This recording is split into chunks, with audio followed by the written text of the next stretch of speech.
Hey, today we're going to build a filthy, dirty, polluted pond on my layout. It's going to have some green slimy water, lots of junk and details, tires and oil drums and grass, and we're going to carve it right into some existing foam that's already on the layout. So let's get to it.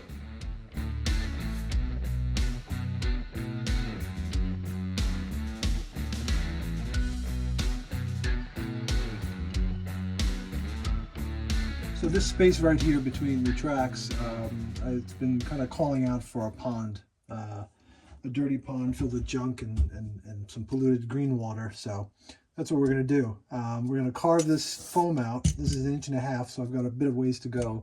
I'm not going to carve it all the way down. It's a shallow pond, so it doesn't have to be that deep. I'm going to use a box cutter. There are other knives you could probably use, and a hot wire foam cutter, but I'm comfortable using the box cutter, so that's what I'm going to use.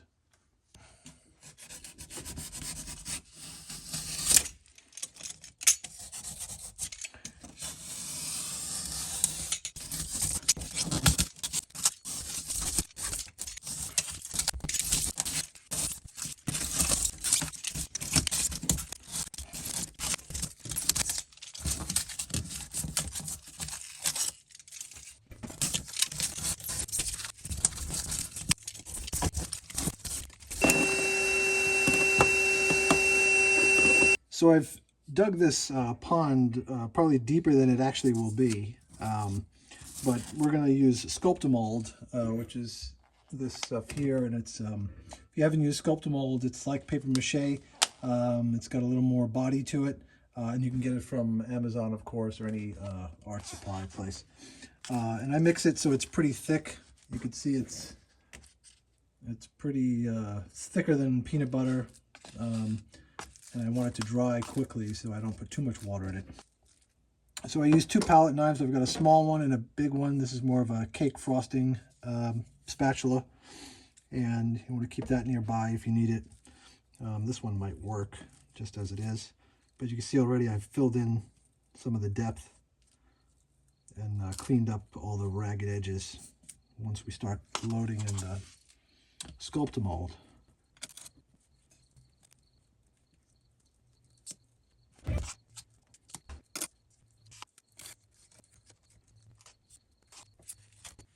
So I just loaded some tan acrylic paint onto our dry surface.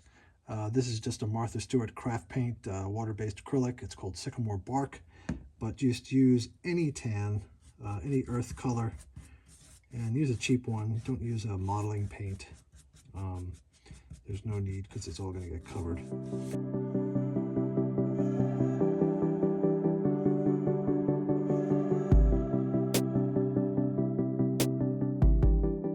This is fine natural soil and dirt from Scenic Express. You can certainly get dirt from your backyard, but you'd have to sift it, dry it, get out all the bugs and other things. And they have a few different grades, so we like using it from Scenic Express. And while our paint is wet, we're putting some dirt on.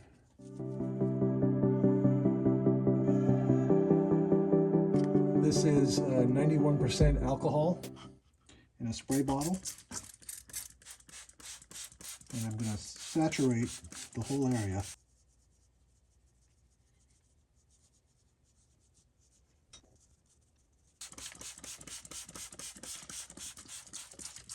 This is 50-50 glue and water.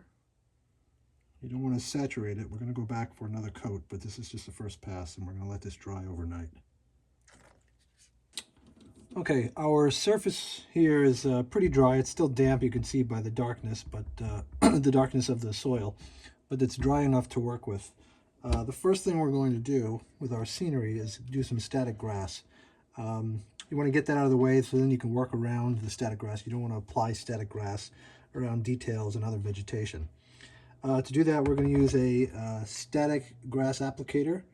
These are available from either Walder's or Scenic Express. You can get them at the train shows. They're really, really great to have to make realistic grass. And the easiest way we like to do this is just take some regular, this is just Elmer's white glue, straight, with a brush, and apply the glue where you want patches of grass. So right now we're just going to work it around the perimeter of the pond.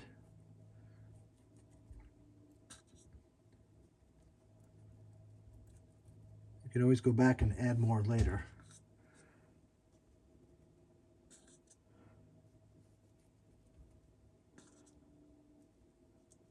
And you can go down the banks of the pond if you want some of the grass to be sticking out of the water, which we do. But we also want to leave some room for some junk and some details.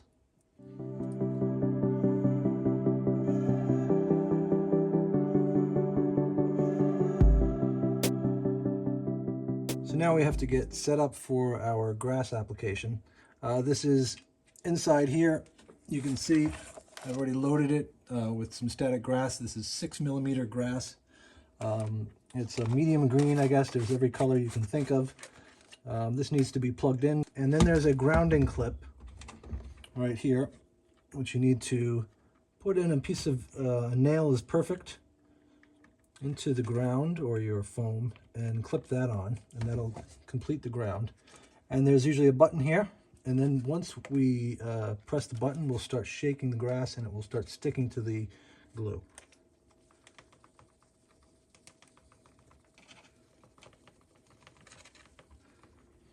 And if you need a dense section, you kind of stay in the area.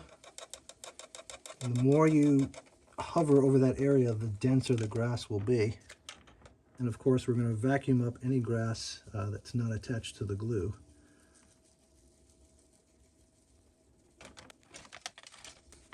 And I'm also hovering about 1/2 inch above the surface. You want to be very close. So the next step is vacuuming our grass that we don't want in the middle of the tracks and everywhere else. But you also want to use the vacuum to pull the grass vertically so it's standing straight.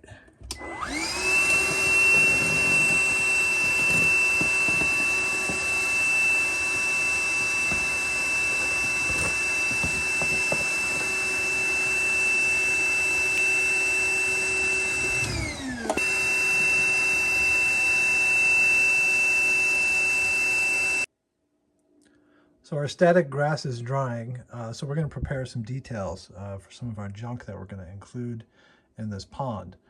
So I've kind of really rated the detail cabinet here, and you can do the same. You know, I'm modeling Brooklyn, New York, and Queens in the 70s, so we had lots of junk in ponds, rivers. We dumped cars in the East River, refrigerators in the Gowanus Canal. But if you're a small town, if there's a small town on your layout, you probably need 1/4 of this amount of junk. So these are plastic tissue oil drums, which I've sliced up. It's very easy to slice them with a razor blade to get some angles so they'll appear like they're in the mud in the water of this pond. And the same for some of these tire castings. We actually sell a set of low tide castings. They're already cut at certain angles. These are pallets and these are tires, so you can stick them right into the mud so they look like they've been sinking for a while. And then this is just an assortment of tires that we're going to use all around the edge of the pond and in the pond. So we've sprayed our details flat black. It's actually a spray color called flat dark gray or black gray. It's not black, so it's got some gray in it, which is what we want, because usually this polluted mud is black, but it's got a grayness to it, and this is just the right color. Fortunately, we don't have to paint all these details as we would for, say, a structure scene. Instead, we're just going to splatter on some color, and I've got a coach green here, like an emerald green, a grimy black, and then this is a red oxide, which we're going to use just for some rust colors for a few items. So actually we'll do that first. This is a cosmetic sponge, and this is just like dry brushing. I kind of take the paint off, as much paint as possible.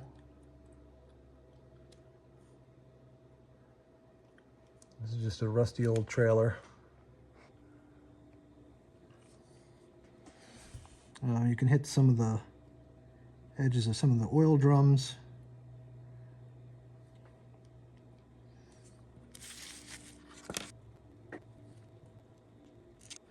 And I've got a toothpick here, and I'm just gonna splatter it on some of these details, and this would just represent algae, and it's an easy way to apply it quickly. A lot of this will be underwater, some of it will be sticking out, but either way, it should have a little bit of green funk on it. Same thing for the oil drums.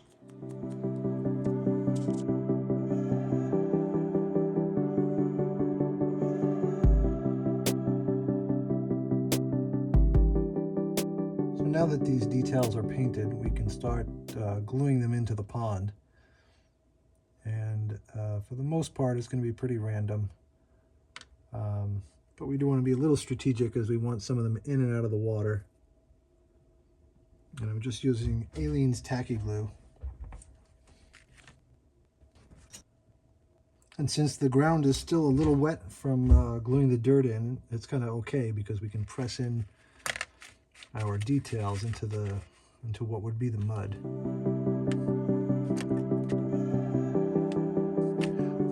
We will also color the bottom of this bed with another wash, so it's a little muddier than what we're showing you here.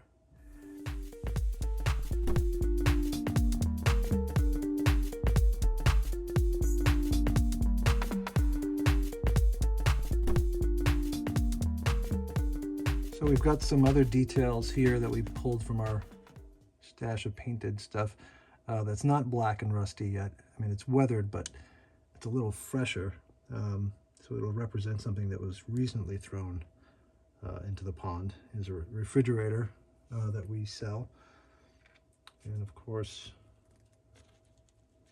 no pond alongside the tracks would be a pond in New York City without a toilet, so we're going to stick that right there.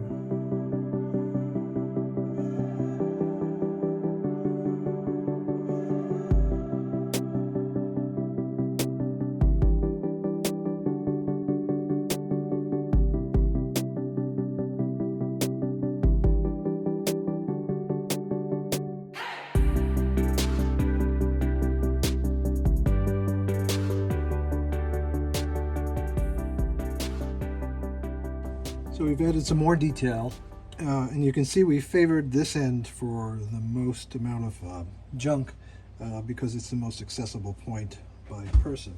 And now we've got our cup of scrap wood here. This is a bunch of weathered pieces of lumber, which we're going to litter around as well.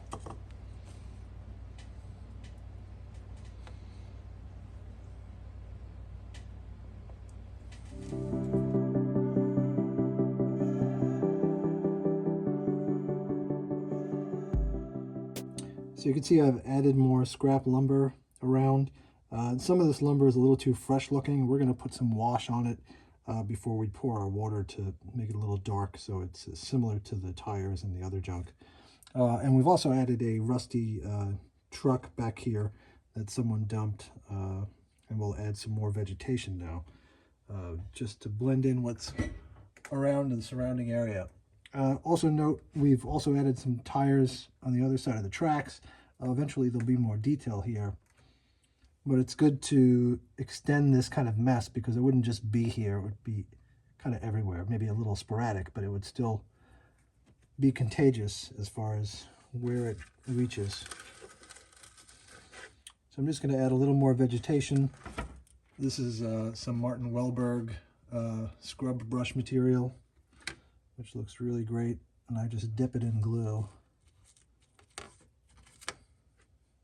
and put it in place, and it just adds to the variety of what kind of vegetation would be around the pond.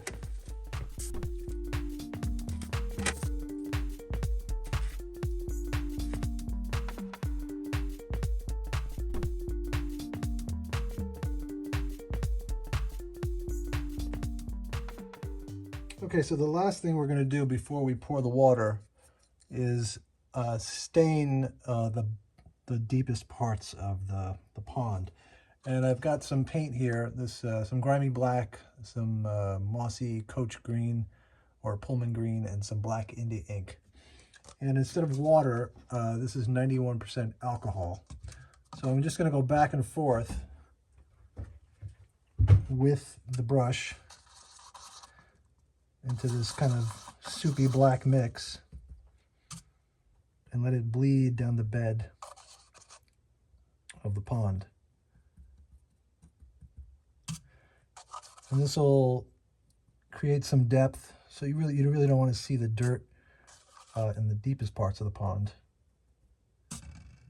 And the alcohol will help all this black color bleed into the ground.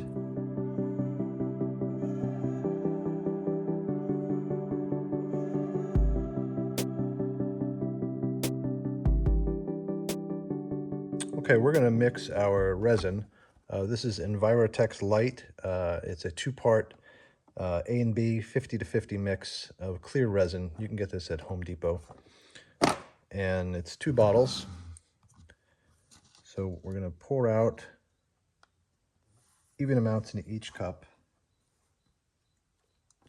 And we're going to add some color to it because we want a little bit of green cloudiness to this dirty water. So we're using, this is Coach Green, and this is from Archive X acrylic paints, which are great paints that we love. So first, dump one part into the other. And you want to grab as much of it as possible so the ratio is close as 50-50 as possible. Now this is the part that's important more than the 50-50, is just a little of this goes a long way. So I'm just going to start with a drop, maybe 2.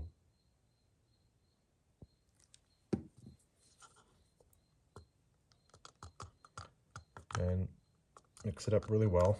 And you can see it's already tinted green. And actually that might be enough. And if it's not, we can pour a second coat later if we don't go too deep in our depth on the pond. But this looks just about right. And you could do this for rivers, harbors, lakes, whatever water body you're doing. It's the same idea.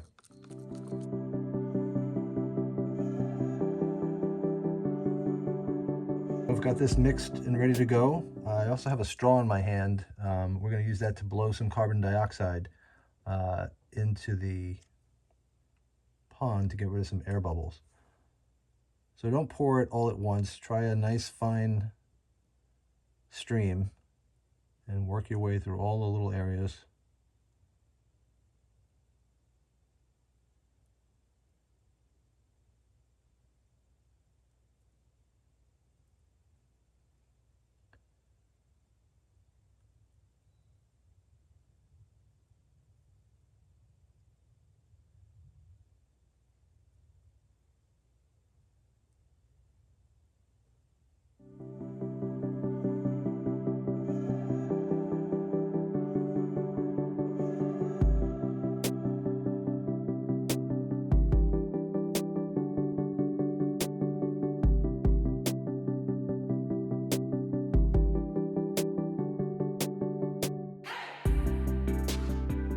So now's a good time to take a look at what we've got, and it looks good. We can certainly leave it like that, but I think it should be a little deeper. So we're going to bury some more of these details with a little bit more resin.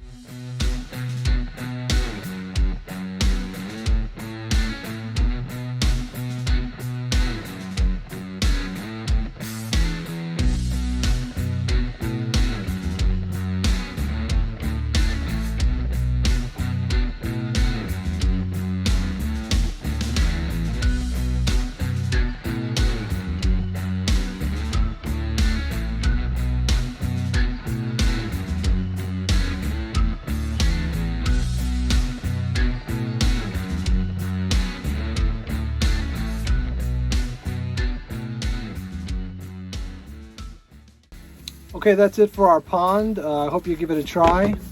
And it's pretty simple once you see that done step by step. Of course, you don't have to make it as polluted as I made mine. If you're doing a small town, you only need a couple of drums, 1 or 2 tires. It wouldn't be nearly as polluted as what was in New York in the 70s. But it's pretty simple once you see it step by step. I'm out here with some of Diesel's friends. Diesel is out there way in the back, but these are his other buddies. This is Winston, This guy eating my shirt is Silas, and that's Monty under the table there getting some shade. And oh, there's Maggie. Anyhow, that's it. Hope to see you next time. Thanks.